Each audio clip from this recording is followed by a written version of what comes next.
What is up, Tube users? I'm the Stereotypical Gamer, and welcome back to another installment of Overwatch 2 Heroes, an in-depth guide.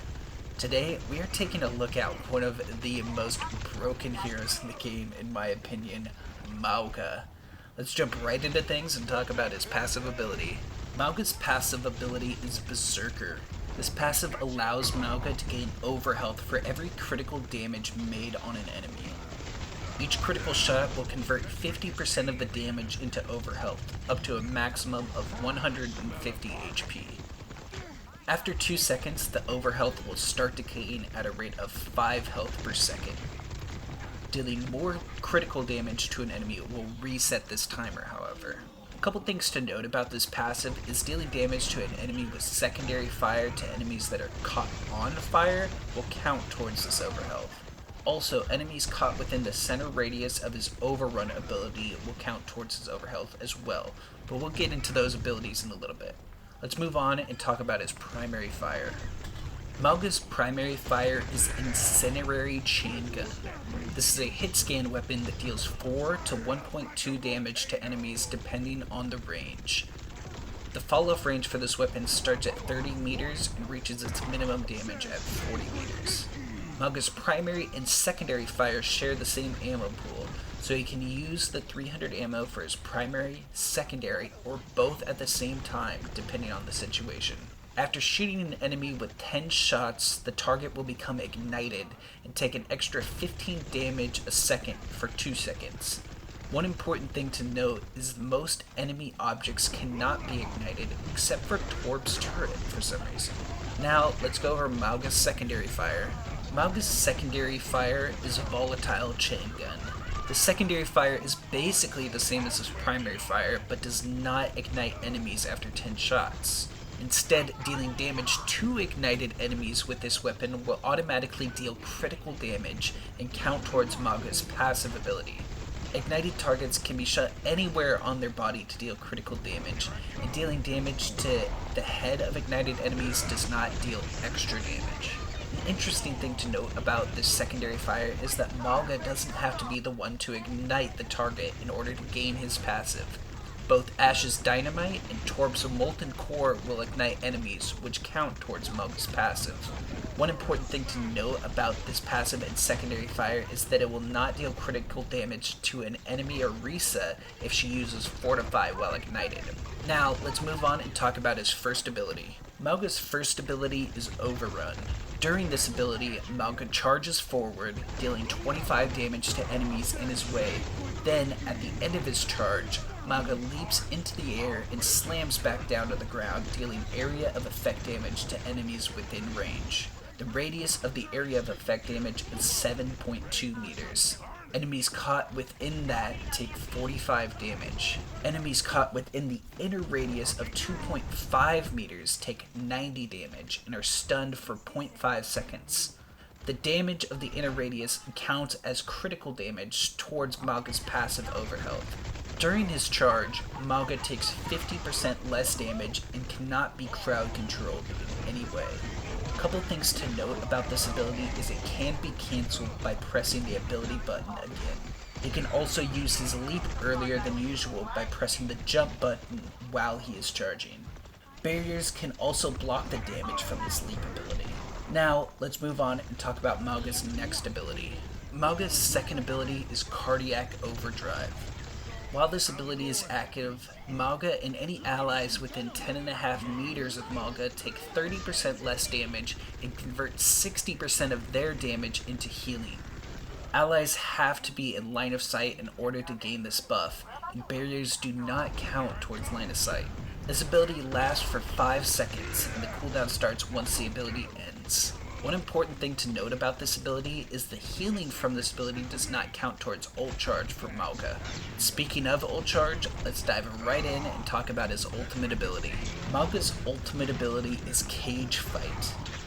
This ultimate creates a cylindrical barrier in a 7-meter radius around Mauga. Enemies caught within this barrier are trapped and cannot leave or use movement abilities. The barrier acts the same as a normal barrier with a health pool of 1500. Enemies outside the barrier cannot deal damage inside, but allies can. Enemies that go into the ultimate while it is active will also become trapped for the remainder of the duration. This ability also has a gravitational effect and pulls flying enemies and enemies vertical of Mauga to the ground. This ultimate also refreshes Mauga's ammunition at the start. Killing Mauga while the ultimate is active does not remove the barrier. Only destroying the barrier itself technically cancels the ultimate. One important thing to note is that while enemies that go into the ultimate become trapped, allies will not become trapped and can freely go in and out of the ultimate. Now that we've talked about all the abilities, let's move on and talk about heroes that counter and are countered by Mauga. Mauga is a good tank hero for dealing poke damage from range with alternating his primary and secondary fire and dealing high damage up close when using both together. A tank hero Mauga plays well against is Roadhog.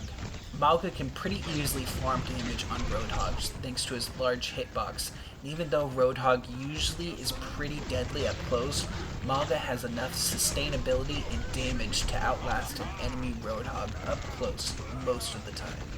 A DPS hero that Mauga plays well against is Pharah. Being that Mauga is one of the few tanks that has a hit scan primary and secondary fire, he is excellent at poking damage at an enemy Pharah. And while he has no barrier or anything to protect himself against her ultimate, his cardiac overdrive can sustain himself and allies through the damage if they're dealing damage themselves.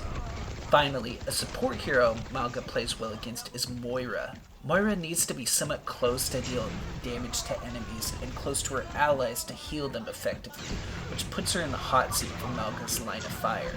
While she can cleanse herself of the Ignite by using her Fade ability, once that's gone, she has nothing to defend herself. Now, let's look at the flip side of things and see which heroes counter Mauga. While Mauga is great at dealing poke damage from range and high burst damage up close, he needs to be hitting enemies in order to sustain himself, so Mauga suffers from heroes that can disrupt that. One tank hero that can do well against Mauga is Sigma. Sigma is able to eat a lot of Mauga's damage thanks to his barrier and kinetic grasp. Because of these two abilities, it can be tough for Mauga to sustain himself because he cannot get his passive through these abilities.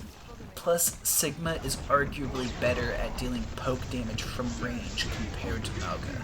A DPS hero that plays well against Mauga is Sombra. The scariest thing about Mauga is definitely his ultimate ability, trapping enemies within close range of Mauga with no escape. Luckily, Sombra can easily counter this with her ultimate EMP, rendering it completely useless. For that alone, she is tough to deal with as Mauga. Finally, a support hero that plays well against Mauga is Ana. Mauga is all about his sustainability to stay in fights, and Ana can pretty easily counter that with her anti-nade. Plus, since Mauga is such a large target with no defenses, it can be pretty easy to land a sleep dart on an enemy Mauga. Now that we've gone over all the counters, let's dive into some tips and tricks for Mauga. The majority of Mauga's sustainability comes from dealing damage to ignited targets, and this is done mainly through two ways. First, by just alternating his primary fire and then secondary fire to ignited targets, or just using both his primary fire and secondary fire at the same time to targets. Typically, I deal the alternating fire strat to targets that are over 10 meters away, and then use both my primary and secondary fire to enemies that are within 10 meters. Because the spread of using both is fairly large, and the fact that you get a movement speed penalty when using both, you typically don't want to be doing that unless enemies are within pretty close proximity to you. His cardiac overdrive is also a really good way to get a good amount of burst health quickly, but you want to make sure to use that once the enemies have used their defensive. So if you're playing against a tank that has a barrier of some sort, you want to get that barrier down before using cardiac overdrive. And as for Mauga's Overrun ability, it feels a lot like Reinhardt's charge, but it definitely has a lot more control to it. So it's easier to maneuver left and right compared to Reinhardt. And that just kind of makes it easier to either go in or escape.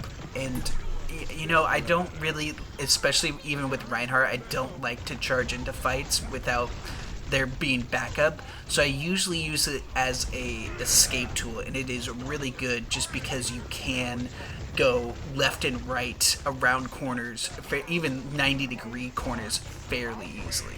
One useful tip I have for Mauga's ultimate is to kind of treat it like Zarya's ultimate Graviton Surge, because it traps enemies for the entire duration.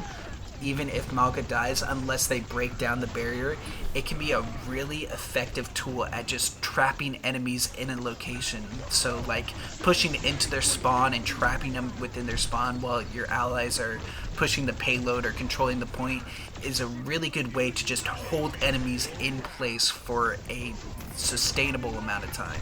And actually, speaking of ultimates, if you are going up against a mirror matchup of Mauga versus Mauga, you can go outside the enemy Mauga's ultimate by using your Overrun ability, because you're technically unstoppable while charging and nothing can crowd control you. So it's one of the very few abilities that is able to go outside of a Mauga's ultimate.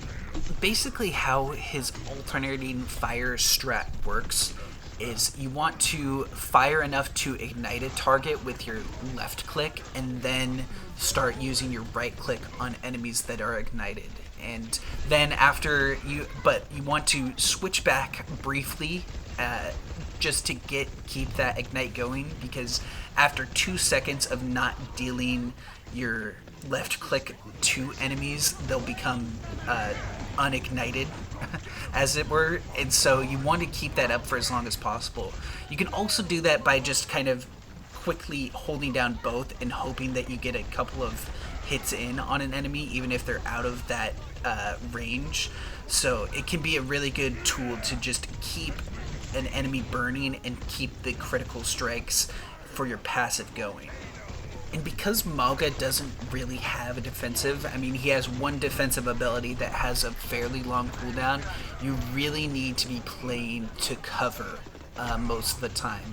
While you can be out in the open and deal damage, you're going to be taking a lot of damage because you have the largest hitbox in the game and you have no defense for it. So it's always best to try and play around lines of sight when playing Mauga.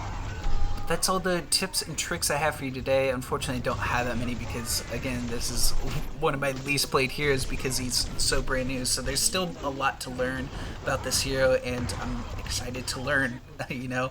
So I hope you guys enjoyed the video. Make sure to leave a like if you did. Comment any other tips and tricks that you have for Mauga. Anything that I missed would be greatly appreciated because, again, I'm still learning this hero just like a lot of people are. So I'll catch you guys in the next one. Peace.